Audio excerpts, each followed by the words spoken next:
নমস্কার বন্ধুরা। বর্তমান সময়ে বাচ্চাদের মতো বড়দেরও শাকসবজি খাওয়ার প্রতি একটা অনীহা চলে এসেছে। শাকসবজি কথাটা শুনলেই মনে হয় না থাক, আজকের মিলটা বা ডিনারটা স্কিপ করে যায়। কিন্তু শরীরের জন্য শাকসবজি তো খুবই গুরুত্বপূর্ণ। তাই চলুন চটজলদি বানিয়ে ফেলি হালকা মশলায় তৈরি এই রেসিপিটি।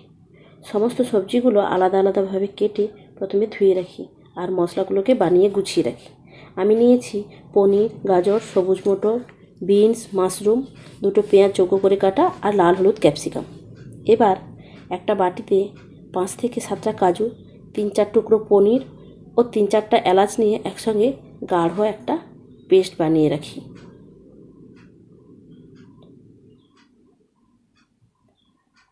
এবার কড়াইতে তেল গরম করে প্রথমে একটু লবণ দিয়ে পনিরগুলোকে ভেজে নামাবো।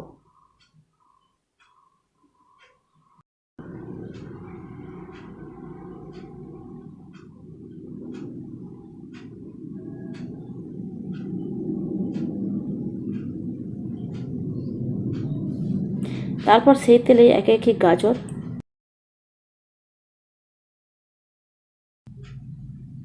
বিনস,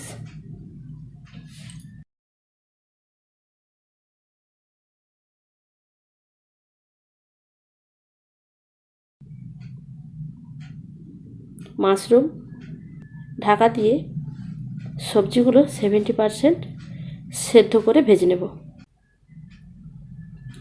এবার 70% সেদ্ধ হয়ে গেলে এবার তাতে একে একে ক্যাপসিকাম, সবুজ মটর, এই সমস্ত সবজিগুলো ভালো করে একেবারে ভেজে নামিয়ে রাখবো।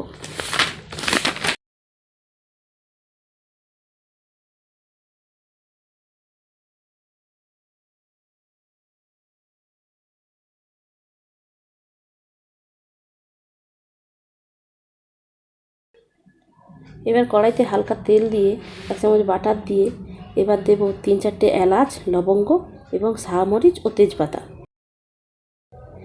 এবার দেব 1 চামচ আদা বাটা। এবার দেব একটু লবণ, দেব চিড়ে রাখা কাঁচা লঙ্কা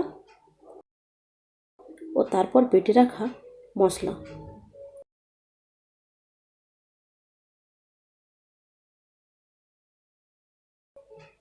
এরপর হালকা মিষ্টির জন্য দেব একটু চিনি।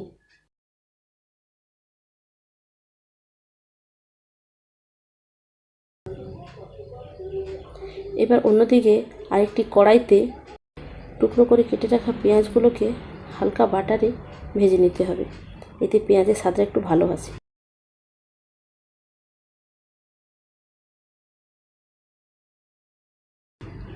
এবার ভেজে রাখা সবজিগুলোকে মশলার সঙ্গে দিয়ে হালকা কষিয়ে একে একে পনির,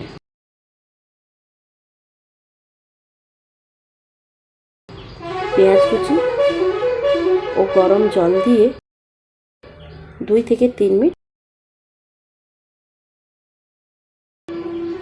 হালকা ফোটাবো। তরকারি গাঢ় হয়ে গেলে ধনেপাতা কুচি ছড়িয়ে নামিয়ে রাখবো।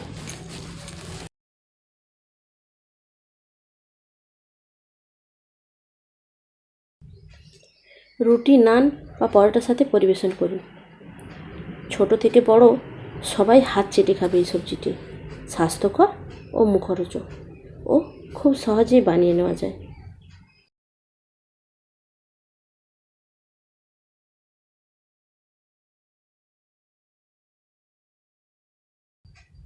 ধন্যবাদ।